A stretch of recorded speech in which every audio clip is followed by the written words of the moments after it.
매매 숫자가 적어졌기 때문에 집값, 특히 우리가 신중하게 봐야 하는 것은 지금 1년에 벌어져 있는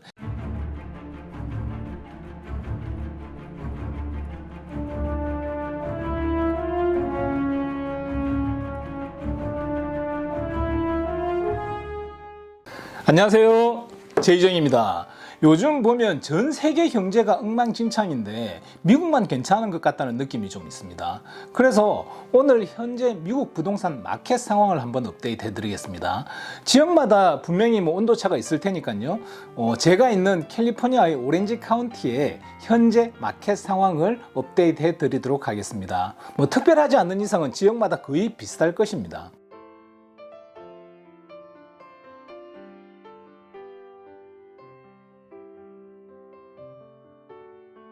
올해 주택시장은 높은 모기지 금리 환경에도 불구하고 그런대로 잘 되고 있는 것 같습니다. 오픈하우스에는 많은 매수자들이 있는 것을 체감적으로 느낄 수 있었고요. 복수 오퍼들과 경쟁하는 경우도 많았고 집들이 요청했던 가격보다 더 높은 가격에 판매되는 경우도 제법 많았습니다. 지난달과 이번 달의 경우는 주택시장은 또다시 변화하고 있는 것 같습니다. 요즘 집을 구하러 다니시는 분들은 팬데믹 이전에보다 좀 더 많은 구매자들이 주택마켓에 있는 것처럼 느껴지실 것입니다. 돈을 푼 효과가 제대로 나타난 2020년 하반기 그리고 2022년 초반까지 그때하고 분위기는 거의 비슷합니다. 그런데 실제 시장에서 구매자들의 수는 많은 사람들이 이렇게 체감적으로 인식하는 것보다 훨씬 더 작습니다. 이게 왜 그러냐면요. 이거는 유니버셜 스튜디오가 평균 여름 티켓 판매의 50%까지만으로 입장을 제한한 것과 같습니다. 유니버셜 스튜디오에 오는 사람들은 모든 놀이기구들을 기다리는 것 없이 이용할 것을 기대하고 가겠죠. 티켓을 평소에 50%만 팔았으니까요.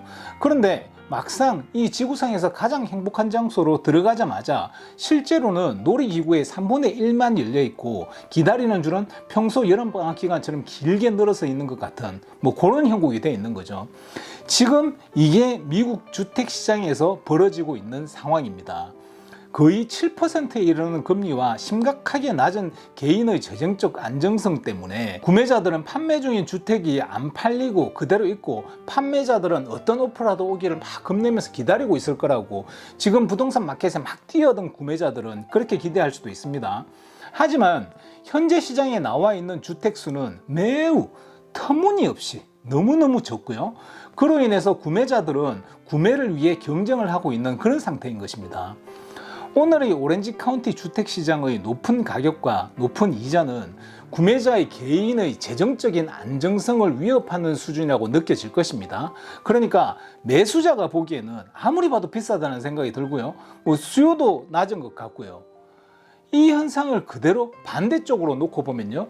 집을 팔기를 원하는 주택 소유주들 또한 제한될 수밖에 없죠. 본인들도 이걸 팔고 어디든지 가서 사야 하는데 살 매물도 없고 지금 소유하고 있는 집에서 이사를 가면 또 지금은 낮은 이율을 내고 있는데 그 이사 가는 집은 높은 이율을 내야 되니까요. 그러다 보니 이건 매우 빈약한 재고로 연결되는 특징을 보여주고 있는 것입니다. 간단하게 말하면 살 사람은 적고요. 팔 사람은 더 적을 수밖에 없는 이런 상황, 이런 거죠.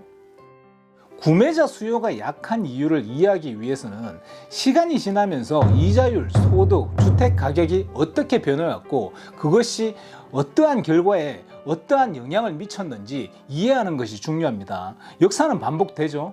이자율이 지금보다 높았지만 그게 지금처럼 부담스럽지 않았던 시기도 분명히 있었습니다.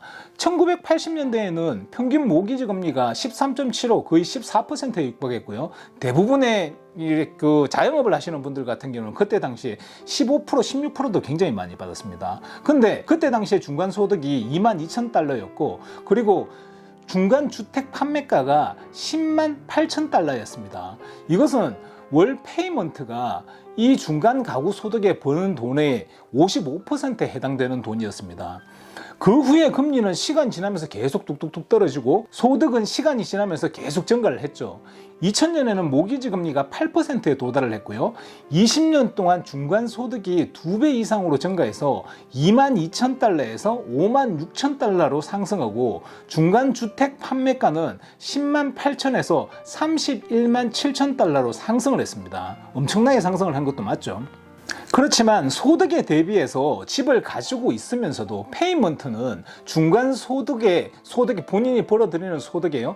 단지 40%에 불과했습니다. 소득에 비해서 내야 하는 돈이 원래 55%대였던 것인데 이제는 자기 소득에 비해서 40%만 내는 그런 상황이 되었던 거죠. 그러니까 집을 사기도 그리고 혹시 뭐 팔고 다시 사기도 좋을 수밖에 없었던 거죠. 그런데 그게 2006년에는 63%로 급증을 했고요. 서프라임 모기지 사태 때 폭락을 했던 2011년과 2012년에는 33%로 하락을 했습니다. 버는 돈의 33% 정도를 집으로 지출하는 것은 아주 안정적이라고 할 수 있으니까 사람들 입장에서는 재정적인 안정성이 좋게 느껴졌던 것이고요. 실제로 거래량이 많았고요. 그때 당시에. 그리고 2020년과 2021년에는 주택의 중간 가격이 기록적인 수준으로 치솟았지만 역사적으로 낮은 모기지 금리하고 그리고 그 지난 20년 동안 또 막 이렇게 많이 증가해가지고 2배로 증가한 가구 소득으로 인해서 월간 페이먼트는 각각 37%와 43%에 머물렀습니다. 모기지 금리가 기록적으로 낮아지면서 집 가격, 일반적인 개인에게 주는 재정적인 안정성이 좋았기 때문에 경제성은 사실 문제가 아니었던 거죠. 그래서 조금만 부동산 쪽으로 머리가 돌아가는 사람들은 그때 매수를 많이 했습니다. 실제로 저희 고객분들 중에서도 그 기간에 부동산을 공격적으로 매수하신 분들이 부동산 IQ가 좀 높으신 분들이라는 것을 굳이 이렇게 통계가 아니더라도 저 같은 사람들도 체감적으로 느낄 수 있었습니다. 그때 하도 여기저기서 폭락 이야기를 해서 사람들이 너무 답답해가지고 제가 나도 산다 한번 봐라 하고 유튜브를 대놓고 올리지 않았습니까? 보통 저희 같은 사람들은 산다고 해서 옆에 떠벌리고 그러지는 않거든요. 소리소문 없이 사고 소리소문 없이 팔고 이러죠. 여기저기서 폭락한다고 하도 난리라서 좀 떨어지면 어때 하고 제가 유튜브에다 대놓고 산다고 보여주지 않았습니까? 뭐 하기야 제가 그랬다고 이렇게 살 사람이 안 살 사람이 사고 그러지는 않았겠지만서도요. 그러니까 2020년 당시 1, 2, 3월 같은 경우는 어떻게 될지 정말 모르는 상황이었고 그리고 4월 달부터 해가지고 돈 푼다고 막 이렇게 결정이 되고 이렇게 했을 때는 오를 수밖에 없는 상황이었던 거죠. 여하튼 2022년으로 돌아가서 모기지 금리가 급박하게 상승하고 2022년에는 환경이 완전히 바뀌었습니다.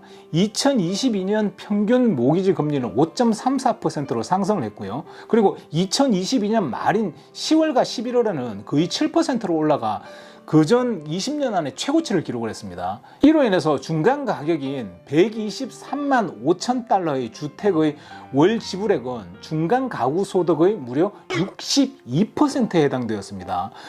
프레디맥 모기지 시장 조사에 따르면 지난달에는 금리가 6.81%로 상승하였고요. 이번 달에는 지금 7%를 자주 찍고 있죠. 캘리포니아 부동산 협회는 5월 오렌지 카운티의 중간 분리형 주택 가격이 125만 6,500달러로 상승하였다고 하였습니다. 중간 가구 소득의 72%가 월 페이먼트를 지불하게 사용되는 것이라는 것입니다.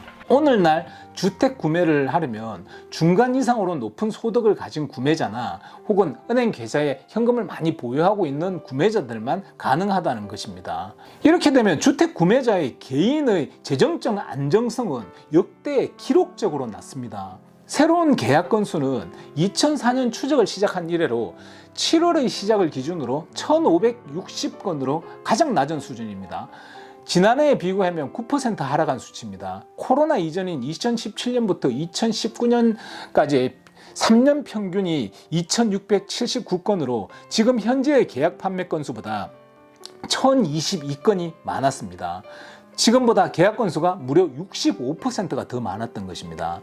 더 많은 주택이 마켓에 나온다면 계약 판매 지표는 당연히 상승을 할 것입니다. 왜냐하면 지금은 구매자들이 매물로 나온 주택 수보다 훨씬 더 많기 때문입니다. 하지만 지금은 부동산 매도 매입후의 이 절망적인 개인의 재정적 안정성 문제 때문에 코로나 이전 수준으로 매물량이 상승하지는 않을 것입니다.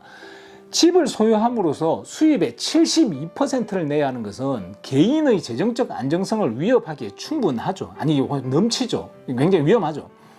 지금의 미국 주택시장은 수요의 약한 상태와 그보다도 더 심각한 주택 재고의 상태가 맞붙어서 매우 뜨거운 그런 느낌입니다. 코로나 이전 평균 수준보다는 수요는 39% 낮고 있지만 주택의 재고는 66%가 더 낮습니다. 오렌지 카운티 전체에는 2276개의 주택만 있고요. 작년에는 3806개로 선택의 가능한 옵션이 작년이 올해보다 67% 더 많았고요. 코로나 이전 3년 평균이 6,708개로 지금 마켓의 거의 3배에 해당합니다. 요즘 많이 약해진 수요를 충분히 충족시키기에는 충분한 주택이 없다는 거죠. 지금보다 물량이 최소한 3배는 더 나와야지 일반적인 마켓으로 돌아가는 것이고요. 2배는 더 나와야지 그나마 적은 매수자들의 숫자를 어느 정도 충족시킬 수가 있는 것입니다. 재고가 올해 크게 변동하지 않고 멈춘 주된 이유는 많은 주택 소유주들이 자신의 주택을 팔기를 꺼려하기 때문입니다.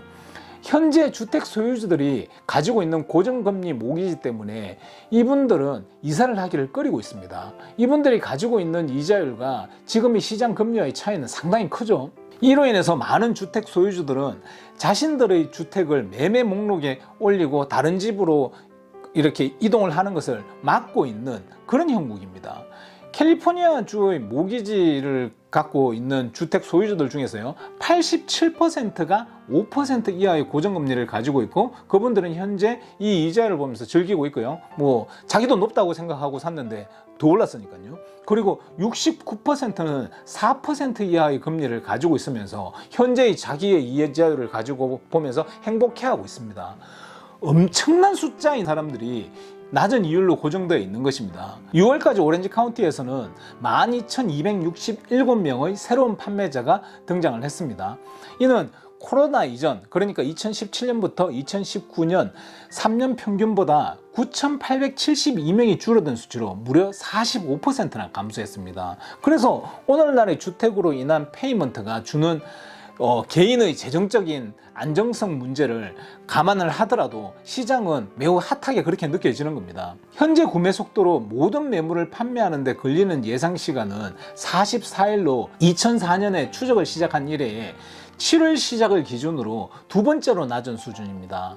2021년을 제외하면 가장 낮은 수치입니다. 이것은 구매자의 수요 덕분이 아니라 포세일 사인이 부족한 단지 그 이유 때문입니다.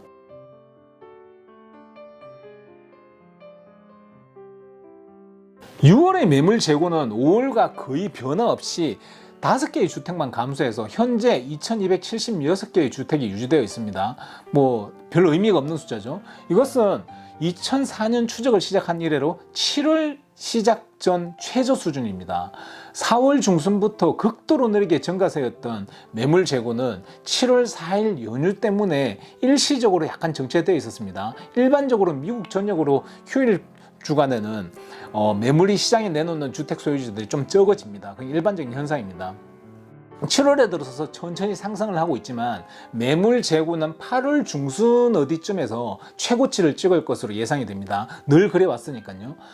매물 재고가 성장할 수 있는 시간은 매우 제한적입니다.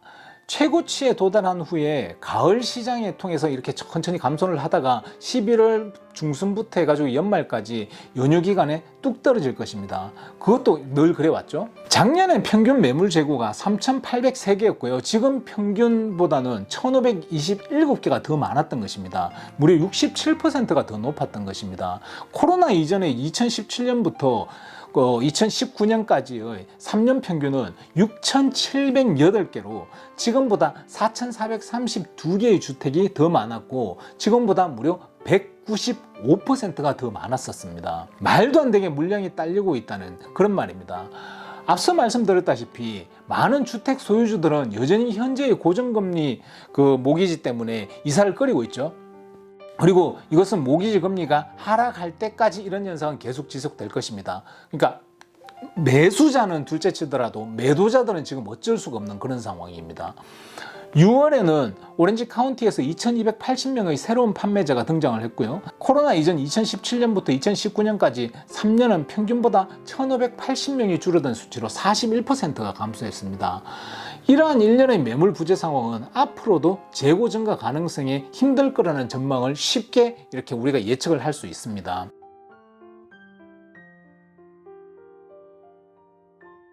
수요는 직전 달의 새로운 에스크로 건수를 나타내는 건 지표인데요. 지난 몇 주간 1602건에서 1560건으로 감소해서 펜딩에 들어가 있는 판매 건수가 35건, 즉 3%가 감소했습니다. 작년 이맘때에는 매매가 151건 감소, 그러니까 8%가 감소를 했습니다.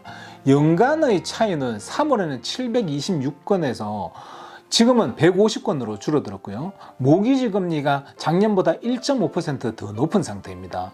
모기지 금리의 변동성은 작년보다 훨씬 더 낮습니다.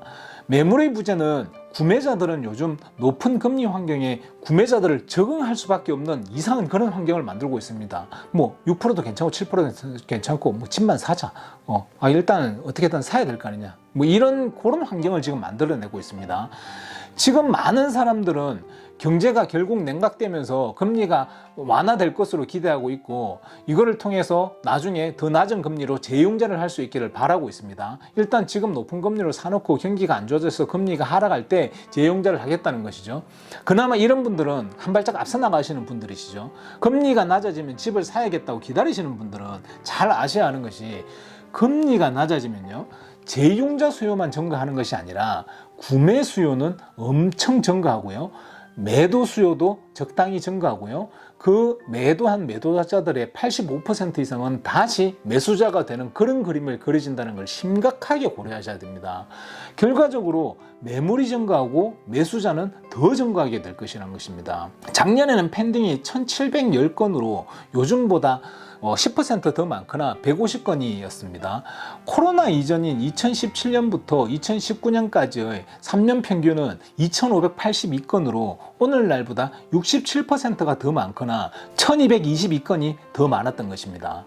수요가 감소하고 공급의 변화가 하지 않음에 따라서 오렌지 카운티의 매물을 현재 구매 속도로 판매하는 데 걸리는데 시장 시간이 지난 몇 주간에 43일에서 44일로 뭐 별로 의미를 둘 수 없을 정도의 숫자 정도로 이렇게 약간 증가했습니다. 작년의 기대 시장 시간은 67일로 지금보다는 늘었습니다. 코로나 이전의 3년 평균은 78일로 올해나 작년보다 훨씬 더 늘었습니다.